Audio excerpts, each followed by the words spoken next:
አመለሸጋዋና ለሙያዋ ከፍተኛ ፍቅር እንዳላት የሚነገርላት ተዋናይት መስከረም አበራ ልትሞሸር መሆኑን ሰምተናል።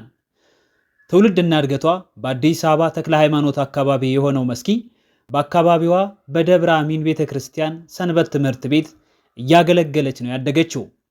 የትወና ክህሎት እንዳላት ቀድማ በመረዳት በሰንበት ትምህርት ቤት ውስጥ በመተወንና በመዘመር ተሰጥኦዋን ልታሳድግ ችላለች። ወደ ብሔራዊ ቲያትር ታመራና የክረምት ኮርስ ለመውሰድ ትመዘገባለች። እዛ በነበራት ቆይታም ለቴዎድሮስ ራዕይ ቲያትር ተዋናይ ጸሐፌ ተውኔትና ዳይሬክተር ጌትነት እንየው ይመለምላታል። ተአምረኛዋ መስኪ ተመልካችን ማስደመም የጀመረችው የዛን ጊዜ ጀምሮ ነው። በዛው መድረክ ላይ የቃቄ ውርዶትንም ሕይወት ዘርታ አሳይታናለች። ከዛማ ገና በልጅነቷ እሷ ካሌለችበት የተባለ ይመስል ለቁጥር የሚያዳግቱ የመድረክ ቲያትሮች ይጎርፉላት ጀመር። ከትዳር በላይ፣ ፍቅር የተራበ፣ የአሻ ልጅና ሌሎችን ተውናለች። ተከታታይ የቴሌቪዥን ድራማዎች ላይ ደግሞ ቤቶች፣ መለከት፣ አሜን፣ የእግር እሳት፣ ምን ልታዘዝ፣ በስንቱ ላይ ስታስደምመን፣ በፊልም ደግሞ መዳም፣ ሲመት፣ አክቲቪስቱ፣ እንሳሮ፣ የሱፍ አበባ፣ ጥቁርና ነጭ ቁጥር 2 ላይ አስጨብጭበናለች። መስኪ ከትወናውን ባሻገር ፕሮዲውስ በማድረግ ለአርቱ የበኩሏን አስተዋጽኦ እያደረገች ትገኛለች። ወደፊትም ገና በብዙ ስራዎች እንደምታስደምመን አልጠራጠርም።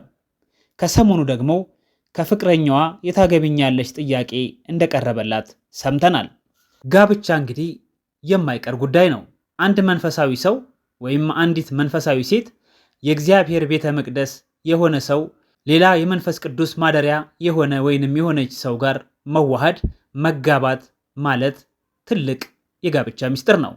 ባልና ሚስት አንድ እንጂ ሁለት አይደሉምና አንድ ለመሆን በሥርዓተ ጋብቻ ምስጢር በመንፈስ ቅዱስ ጥበብ በእግዚአብሔር ፊት በቅዱስ ሥጋውና በክቡር ደሙ አማካኝነት አንድ ይሆናሉ። ስለዚህ ሁለቱም ፍጹም ሰማያዊ ፍቅር በሆነ ልብ ተመሳሳይ እምነት ያላቸው ይሆኑ ዘንድ ግድ ነው። ምክንያቱም መንፈስ ቅዱስ ሁለት የማይመሳሰል ልብ ወይንም እምነት ያላቸው ሰዎች በአንድነት አይጣመርምና ይላል። ያ ማለት በጋብቻው መንፈስ ቅዱስ የለም። መንፈስ ቅዱስ የለም ማለት ደግሞ ፍቅር፣ በረከት፣ አንድነት የለም። ፍቅር ከሌለ እግዚአብሔርም ነፍስያም ትዳርም የለም። ስለዚህ ነው ትዳሮች ፍቅር፣ ሰላም፣ መግባባት፣ መተማመን፣ በረከት የሚርቃቸው። ለምሳሌ ስለ ክርስቶስ ፍቅርና የመስቀሉ ነገር ያልገባው ወይንም ሊቀበለው ስላለው መከራ ሊሸከመው ስላለው መስቀል አለመረዳት ትዳር ሁለተኛ መስቀል ነውና መስቀሉን በመሸከም በረከት ይገኛልና በረከትም የሚገኘው እምነት ከጽናት ጋር ሲዋሃድ ነው። አንዱ ዓላማዊ፣ አንዱ መንፈሳዊ፣ አንዱ ገንዘብ ፍለጋ፣ አንዱ ውበት ፍለጋ፣ እግዚአብሔር የሚፈራና የማይፈራ፣ ጨካኝና ርኅሩህ፣ ለጋስና ንፉግ፣ ትዕቢተኛና ትሁት የመሳሰሉ። ጋብቻ ስኬታማ የሚሆነው የመንፈስ አንድነትና ልባዊ ፍቅር ሲኖረው ነው። ከእግዚአብሔር ወይም ከመንፈሳዊ ሕይወት የራቁና በመንፈሳዊ ሕይወታቸው አንዱ የቆመ አንዱ የዛለ የማይመሳሰሉ ሁለት ሰዎች በጋብቻ ማገናኘት መንፈሳዊ ድርጊት አይደለም። ክርስቲያናዊ ጋብቻ ሕይወት ለፈተና የሚጋለጥበት ምክንያት ጥንዶቹ ክርስቲያናዊ ጋብቻን ተገንዝበው ስለማይጓዙና በመንፈስ ቅዱስ መንገድ ስለማይቆሙ ነው። የክርስቲያናዊ የሆነ ጋብቻን የሚፈልጉ ሰዎች በእግዚአብሔር ፊት አመፀኞችና ተላላፊዎች ናቸው። ታማኞችና እርግጠኞች አይደሉም። በክርስቲያናዊ ጋብቻ የተጋቡ ጥንዶች ግን ሕይወታቸው በመንፈሳዊ መባረክና መቀደስ፣ በአምልኮትና በመቀደስ እስከ ሞት ድረስ በመታመን ጽናት፣ የመለያየት መንፈስ ድል ስለሚያደርጉት የፍቅር መንፈስ በነፍስ መዋሃድ አንድ ያደርጋቸዋል። መንፈስ ቅዱስ መለያየትን አይፈቅድምና ክርስቲያናዊ ጋብቻ መጨረሻ ያለው የሚያልፍ ግንኙነት ሳይሆን የሕይወት ዘመን ግንኙነትና አንዱ ስለ አንዱ በመተሳሰብ በመከባበር በፍቅርና እግዚአብሔርን በመፍራት የሚዘልቅ ነው። ጋብቻን በቃና ዘገሊላ ቀድሶ የሰጠ ጌታን ደስ በማሰኘት ለቅድስና ወይንም ለዘላለማዊ ሕይወት መኖር ነው። ስለዚህ የጌታ ፍቃድ ምን እንደሆነ አስተውሉ እንጂ ምኞት አትሁኑ፣ መንፈስ ይሙላባችሁ ይላል። ይህንን ጽሑፍ የምናደርሳችሁ ዝም ብለን አይደለም። በእርግጠኝነት የነ መስኪም ጋብቻ በመንፈሳዊ ሕይወት እንደሚሆን ስለምናምን ነው። ያ ደግሞ የእሷ ባክግራውንድ የእሷ አመጣጥ ስለሚነግረን ማለት ነው። እንግዲህ በዚህ ባለንበት ወቅት ብዙ ጊዜ ጋብቻዎች እስከ መጨረሻ ድረስ መሄድ እየቻሉ አይደለምና ምናልባትም እሷ ይህንን ግንኙነቷን ድብቅ ያደረገችው ይህንን ስለተረዳች ነው ብለን እናስባለን። እንግዲህ ስለ ፍቅር የገዛ ሚስቱን የሚወድ ራሱን ይወዳል፣ ማንም የገዛ ስጋውን የሚጠላ ከቶ የለምና እንደተባለው ይች አጥንት ከአጥንቴ ናት፣ ይች ስጋም ከስጋዬ ናት፣ እርሷ ከወንድ ተገኝታለች እና ሴት ትባል የተባለላት ናት። ከእናንተ ደግሞ እያንዳንዱ የገዛ ሚስቱን እንዲህ እንደ ራሱ አድርጎ ይውደዳት እንደተባለ ማለት ነው።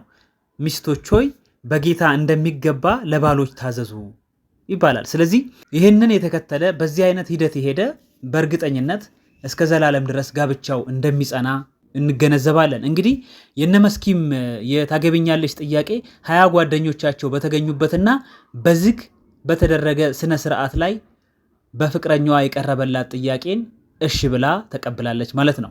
የሰርግ ሁኔታው ወደፊት የሚገለጽ ይሆናል ተብሏል። ጉዳዩ በሚስጥር እንዲያዝ ተብሎ የነበረ ቢሆንም መረጃው ግን ከጋዜጠኞች ሊያመልጥ አልቻለም። ለምን ህዝቡና አድናቂዎቿ የእሷን ቀለበት ማሰር እንዲያውቁ እንደተፈለገ ምንም ግልጽ የሆነ ነገር የለም ቢባልም፣ ነገር ግን ደግሞ ቀደም ብለን ከነገርናችሁ ጋር በእርግጠኝነት የተገናኘ ነው ብለን እናምናለን። ከጊዜ ወደ ጊዜ እንግዲህ አርቲስቶች የሚያገቡት ባልም ሆነ ሚስት ከህዝቡና ከአድናቂዎቻቸው አይን እየተደበቁ የሚገኙ ሲሆን ምክንያቱ ደግሞ ምናልባትም ትዳር የግል መሆኑን ተረድተዋል ብለን እናምናለን። በባህላችንም ቢሆን እንግዲህ እንደሚባለው ደበቅ ያለ ነገር መልካም ይሆናል፣ ብዙ ረጅም ጊዜ ሊጓዝ ይችላል የሚባለው አሁን ላይ በተግባር እያየነው ያለን ይመስለኛል እና ብዙ ጊዜ ለሚዲያ የተጋለጡ ትዳሮች ስኬታማ እየሆኑ አብረው እየዘለቁ እንዳልሆነ ተረድተናል።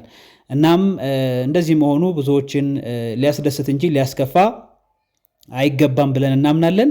ስለዚህ አድናቂዎቿ፣ ተከታዮቿ እንግዲህ በዚህ አይነት መንገድ ልትረዷት ይገባል።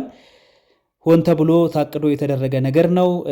የልጁ ምስልም የልጁ ፎቶም ደርሶናል፣ ማንነቱንም እናውቃለን። ነገር ግን ደግሞ እሷ እስካልፈቀደች ድረስ እነሱ ፈቃደኛ እስካልሆኑ ድረስ በዚህ በሚዲያ ላይ ይዞ መምጣት ተገቢ ስላልሆነ ነው።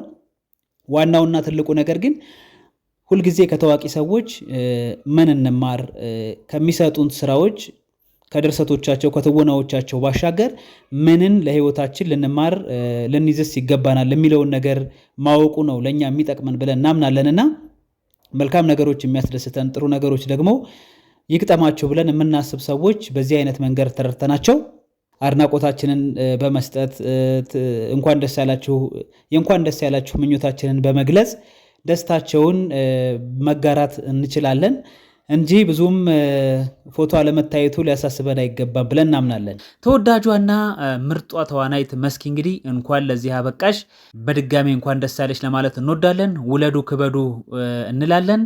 መልካም ቆይታ